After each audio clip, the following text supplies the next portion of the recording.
ഉപമകൾ വഴിയാണ് ഇതെല്ലാം ഞാൻ നിങ്ങളോട് പറഞ്ഞത്. ഉപമകൾ വഴിയല്ലാതെ ഞാൻ നിങ്ങളോട് സംസാരിക്കുന്ന സമയം വരുന്നു.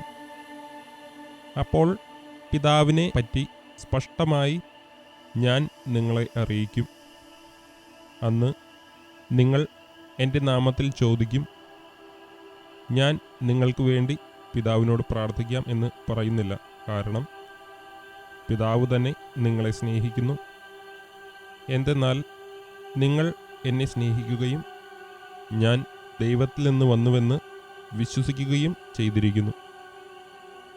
ഞാൻ പിതാവിൽ നിന്ന് പുറപ്പെട്ട് ലോകത്തിലേക്ക് വന്നു. ഇപ്പോൾ വീണ്ടും ലോകം വിട്ട് പിതാവിൻ്റെ അടുത്തേക്ക് പോകുന്നു. അവൻ്റെ ശിഷ്യന്മാർ പറഞ്ഞു, ഇപ്പോൾ ഇതാ നീ സ്പഷ്ടമായി സംസാരിക്കുന്നു, ഉപമയൊന്നും പറയുന്നുമില്ല. നീ എല്ലാ കാര്യങ്ങളും അറിയുന്നുവെന്നും ആരും നിന്നോട് ചോദിക്കേണ്ട ആവശ്യമില്ലെന്നും ഇപ്പോൾ ഞങ്ങൾ മനസ്സിലാക്കുന്നു. നീ ദൈവത്തിൽ നിന്ന് വന്നുവെന്ന് ഇതിനാൽ ഞങ്ങൾ വിശ്വസിക്കുന്നു. യേശു ചോദിച്ചു, ഇപ്പോൾ നിങ്ങൾ വിശ്വസിക്കുന്നുവോ? എന്നാൽ നിങ്ങൾ ഓരോരുത്തരും താന്താങ്ങളുടെ വഴിക്ക് ചിതറിക്കപ്പെടുകയും എന്നെ ഏകനായി വിട്ടിട്ട് പോവുകയും ചെയ്യുന്ന സമയം വരുന്നു. അല്ല, അത് വന്നു കഴിഞ്ഞു.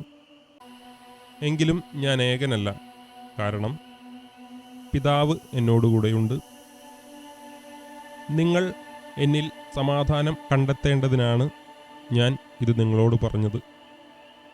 ലോകത്തിൽ നിങ്ങൾക്ക് ഞെരുക്കമുണ്ടാകും, എങ്കിലും ധൈര്യമായിരിക്കുവിൻ. ഞാൻ ലോകത്തെ കീഴടക്കിയിരിക്കുന്നു.